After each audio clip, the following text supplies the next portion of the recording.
Guys मान लीजिए कि आपको विदेश से स्पेशली अमेरिका से जॉब का ऑफर आए तो आप क्या करेंगे? और अगर ये ऑफर नासा से हो तो? और अगर अमेरिका का राष्ट्रपति खुद आपको फोन करके जॉब का ऑफर दे तो शायद आप मना ही नहीं कर पाएंगे।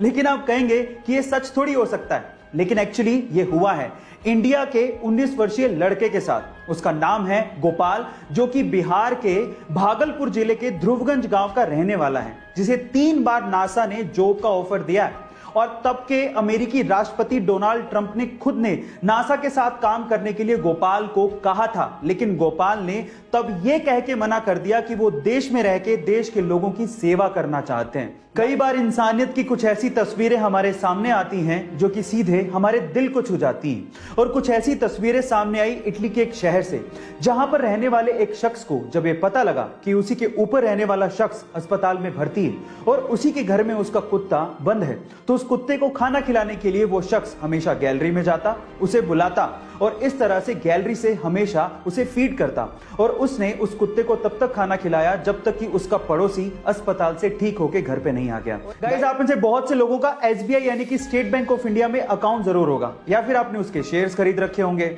लेकिन क्या आप लोग इस बैंक की हिस्ट्री जानते हैं कि यह बैंक कितना पुराना है? चलिए मैं आपको बताता हूं। 1806 में इस बैंक को बैंक ऑफ कोलकाता के नाम से खोला गया था। बाद में इसका नाम बदलकर बैंक ऑफ बंगाल कर दिया।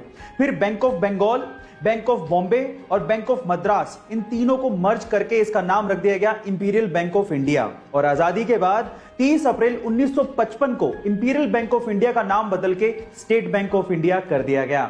चाहे तो आप भी एसबीआई बैंक के शेयर्स खरीद सकते हैं, लिंक डिस्क्रिप्शन बॉक्स में गिवन है। हमारे यहां पर किसी का कुत्ता कहीं भी पोटी करे, किसी को क्या ही फर्क पड़ता है, लेकिन इटली के नेपल शहर में इससे निपटने के लिए एक अजीब सा तरीका अपनाया गया है।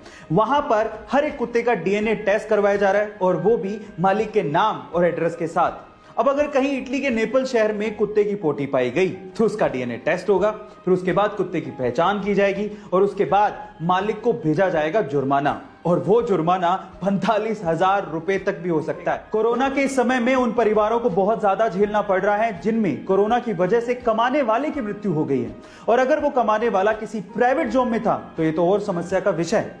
इसी बीच टाटा स्टील ने अपने कर्मचारियों के लिए कुछ ऐसी घोषणा की जिससे उन्होंने सबका दिल जीत लिया। टाटा स्टील के अनुसार अगर उसके किसी भी कर्मचारी की कोरोना की वजह से मृत्यु होती है तो उसके परिवार को सर्विस के 60 साल तक पूरी की पूरी सैलरी दी जाएगी। इसके अलावा परिवार को रहने के लिए घर दिया जाएगा और मेडिकल की सुविधाएं भी दी जाएंगी, और तो और उनके बच्चों के पढ़ाई का खर्च भी कंपनी ही उठाएगी। गाइस, क्या आपको पता है कि YouTube को इनिशियली डेटिंग साइट के तौर पे इंट्रोड्यूस किया गया था?